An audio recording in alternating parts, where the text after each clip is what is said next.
കാഴ്ചയിൽ ഒരു പനിനീർ പൂവിന്റെ സ്നിഗ്ധതയുള്ള മുഖം. 18-ാം വയസ്സിൽ അന്തരിച്ച നടി ശോഭയെക്കുറിച്ച് ഓർക്കുമ്പോൾ മനസ്സിൽ ആദ്യം വരുന്ന ചിത്രം ഇതാണ്.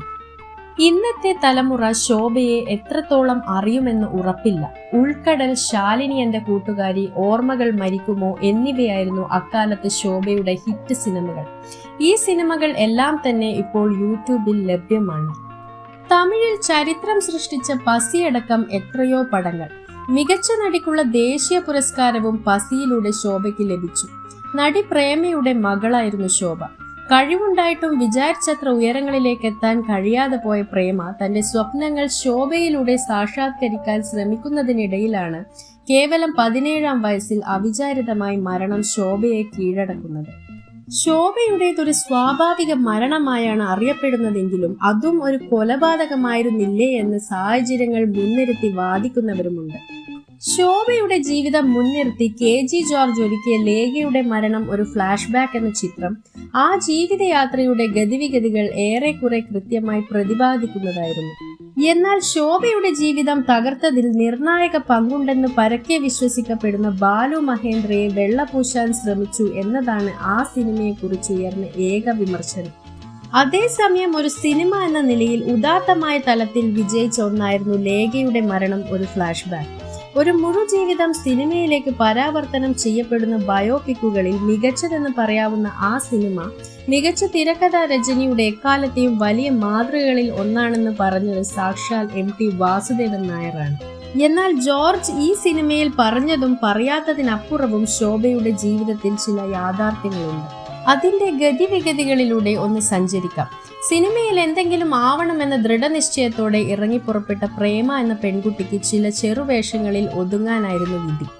സ്വപ്നങ്ങളും യാഥാർത്ഥ്യവും തമ്മിലുള്ള അകലം ഏറെയാണെന്ന തിരിച്ചറിവിൽ അവൾ തത്കാലം സിനിമ വിട്ട് വിവാഹിതയായി. KP മേനോൻ എന്ന ആളായിരുന്നു വരൻ. ആ ദാമ്പത്യത്തിൽ 1962 സെപ്റ്റംബർ 23 ഒരു പെൺകുഞ്ഞ് ജനിച്ചു. അവൾക്ക് അവരിട്ട പേര് മഹാലക്ഷ്മി മേനോൻ എന്നായിരുന്നു. മകളിലൂടെ സ്വന്തം സ്വപ്നങ്ങൾക്ക് ചിറകുമുളപ്പിക്കാൻ കാത്തിരുന്ന പ്രേമ ബാല്യത്തിൽ തന്നെ അവളെ സിനിമയുടെ ലോകത്ത് പിച്ചവെപ്പിച്ചു.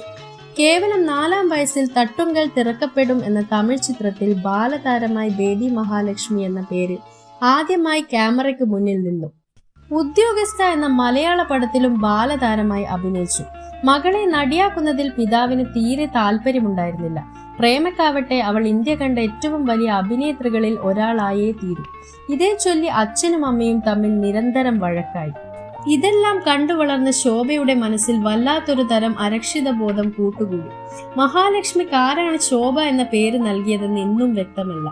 ആരായാലും തൊടുന്നതെല്ലാം പൊന്നാക്കുന്ന വല്ലാത്തൊരു തരം ശോഭയുള്ള പെൺകുട്ടിയായിരുന്നു അവൾ.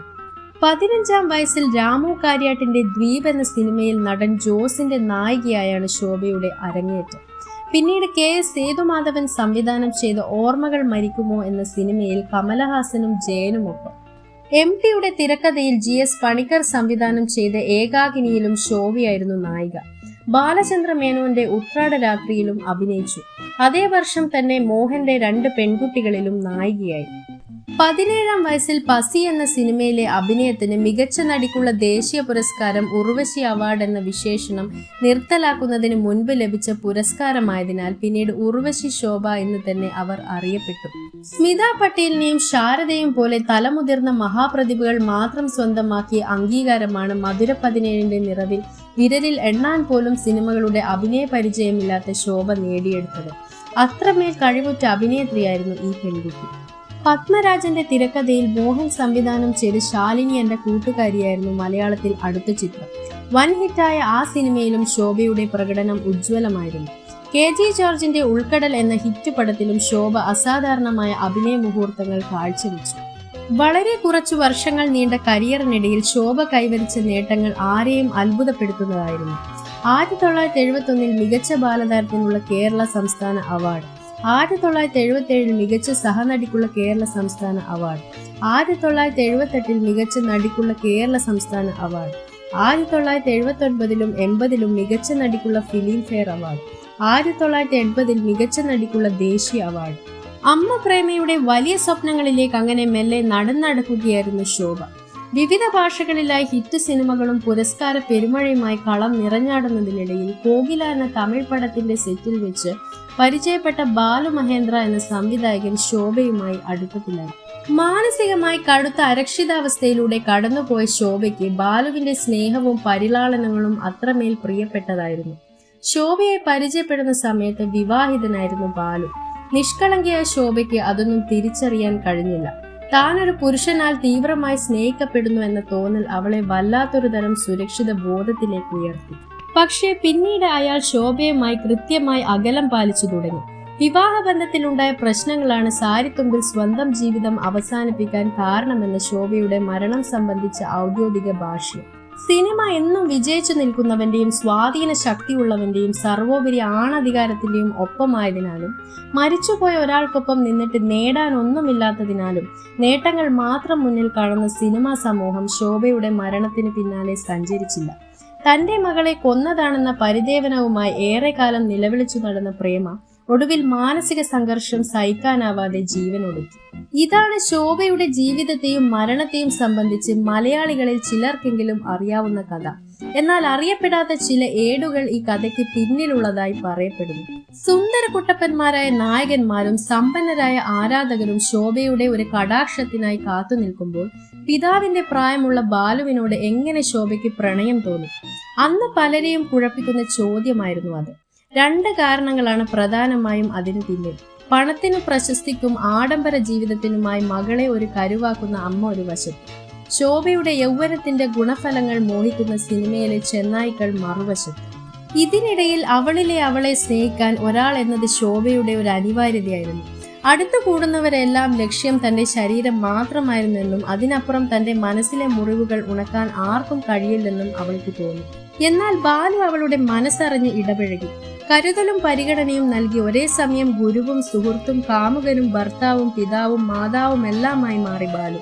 അത്രമേൽ വലിയ തണൽ അവൾക്ക് മറ്റാരിലും കണ്ടെത്താൻ കഴിഞ്ഞില്ല. നായികമാർ മേക്കപ്പ് ഇല്ലാതെ ക്യാമറയ്ക്ക് മുന്നിൽ നിൽക്കണമെന്ന ഷാഢ്യക്കാരനായിരുന്നു ബാലു. അതേസമയം മറ്റൊരു ഛായാഗ്രാഹകനും സാധിക്കാത്ത വിധം അവരുടെ രൂപഭംഗി ക്യാമറയിൽ പകർത്താനുള്ള സവിശേഷ ചാതുര്യം ബാലുവിനുണ്ടായിരുന്നു. 3-ാം പിറയിൽ ശ്രീദേവിക്കും മറ്റും തനത് ഭംഗിക്കപ്പുറം ഒരു സവിശേഷ ഭംഗി പകർന്ന മാജിക് ബാലുവിന്റെ പ്രത്യേകതയായിരുന്നു. തന്നിൽ താൻ പോലും കാണാത്ത ഭംഗി ബാലു കണ്ടെത്തിയപ്പോൾ ആ ഫ്രെയിമുകൾ ഒരുക്കിയ മനസ്സിനെ അവൾ അറിയാതെ സ്നേഹിച്ചു തുടങ്ങി. ലോല കൗതുകങ്ങളിൽ അഭിരമിക്കുന്ന ഒരു കൗമാരക്കാരിയുടെ മനസ്സിൽ പ്രണയത്തിന്റെ വിത്ത് മുളയ്ക്കുന്നു എന്ന് കണ്ട് ബാലുവും അതിനെ പ്രോത്സാഹിപ്പിച്ചു. പുരസ്കാരങ്ങൾ വാരിക്കൂട്ടുന്ന സിനിമയിൽ എല്ലാവരും ആദരിക്കുന്ന ബാലുവിനോട് അവൾക്ക് ആരാധന കൂടി ഉണ്ടായിരുന്നു. പ്രണയത്തെക്കാൾ ശോഭ അയാളിൽ നിന്ന് ആഗ്രഹിച്ചത് ഒരുതരം വാത്സല്യമായിരുന്നു എന്ന് പറയപ്പെടുന്നു.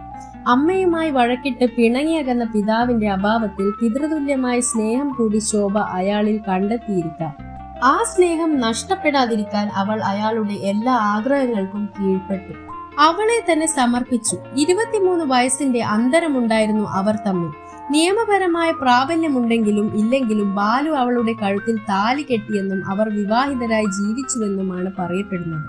വിവാഹശേഷം ബാലു ആദ്യ ഭാര്യയുമായി കൂടിക്കാഴ്ചകൾ നടത്തിയത് ശോഭയ്ക്ക് സഹിക്കാൻ കഴിഞ്ഞില്ലെന്ന് മാത്രമല്ല, അതേ ചൊല്ലി അവർ തമ്മിൽ നിരന്തരം വഴക്കുകൾ ഉണ്ടായിരുന്നതായും റിപ്പോർട്ടുകൾ ഉണ്ടായിരുന്നു. ശോഭയുടെ മരണശേഷം അമ്മ പ്രേമ അന്നത്തെ പ്രധാനമന്ത്രി ഇന്ദിരാഗാന്ധിക്ക് അയച്ച കത്തിൽ ഇക്കാര്യങ്ങളെല്ലാം സവിസ്തരം രേഖപ്പെടുത്തിയിരുന്നുവെന്നും പറയപ്പെടുന്നു.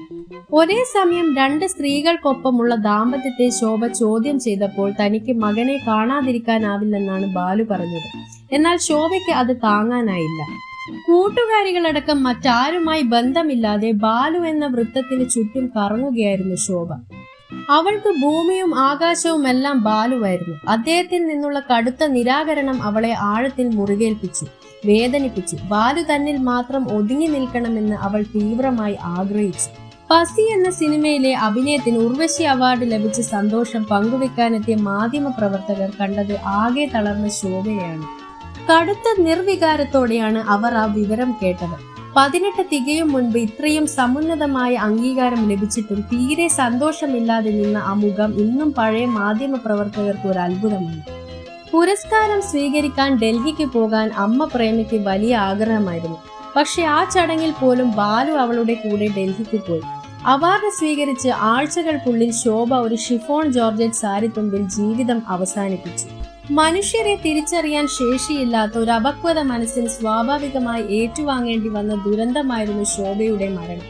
2 വഴികൾ അവർക്ക് സ്വീകരിക്കാമായിരുന്നു. ഒന്നുകിൽ ആത്മാർത്ഥതയില്ലാത്ത ബന്ധം തിരിച്ചറിഞ്ഞ് അയാളുടെ പ്രണയ പ്രലോഭനങ്ങളിൽ നിന്ന് അകന്നു നിൽക്കാമായിരുന്നു.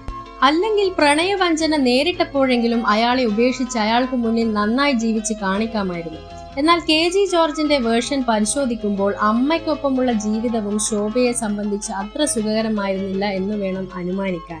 ശോഭയിൽ നിന്നുള്ള സാമ്പത്തിക നേട്ടങ്ങൾക്കപ്പുറം അവളുടെ ആത്മാഭിമാനത്തിനും മനസ്സിനും അവർ വില കൽപ്പിച്ചിട്ടില്ല എന്നും ജോർജ് പറയുന്നു. എന്നാൽ ഇത് പൂർണ്ണമായും ശരിയല്ലെന്നും ബാലുവിന്റെ സുഹൃത്തായ ജോർജ് സിനിമയിൽ ബാലുവിനെ മനഃപൂർവ്വം വെള്ള പൂശുകയായിരുന്നുവെന്നും പ്രേമ ജോർജിന്റെ സിനിമയിൽ കാണും പോലെ ഒരു അമ്മയല്ലായിരുന്നുവെന്നും വാദിക്കുന്നവരുണ്ട്. അതിന് തെളിവായിരുന്നു ശോഭയുടെ മരണശേഷമുള്ള പ്രേമയുടെ ജീവിതം. വീട് മുഴുവൻ ശോഭയുടെ ഫോട്ടോസ് കൊണ്ട് നിറച്ച് അതിനു മുൻപിൽ വിളക്ക് കൊളുത്തി വെച്ച് മനസ്സ് നിറയെ മകളുടെ ഓർമ്മകളുമായി 2 വർഷം കൂടി പ്രേമ ജീവിച്ചു. പിന്നെ മകൾ മരിച്ച അതേ മാർഗത്തിൽ ഒരു സാരിത്തുമ്പിൽ തൂങ്ങി അവരും അവളുടെ അരികിലേക്ക് യാത്രയായി. വ്യക്തിപരമായി എന്തൊക്കെ ആക്ഷേപങ്ങൾ നേരിട്ടാലും അസാധ്യ ഛായാഗ്രഹനും സംവിധായകനുമായിരുന്നു ബാലു. അദ്ദേഹം 3 പതിറ്റാണ്ട് മുൻപ് ചെയ്തു വെച്ച പല സിനിമകളും നാളെയുടേതായിരുന്നു. ഇന്നും ഒരു നവസിനിമ കാണുന്ന ആസ്വാദനാനുഭവം പ്രദാനം ചെയ്യുന്ന മികച്ച ചലച്ചിത്രങ്ങൾ.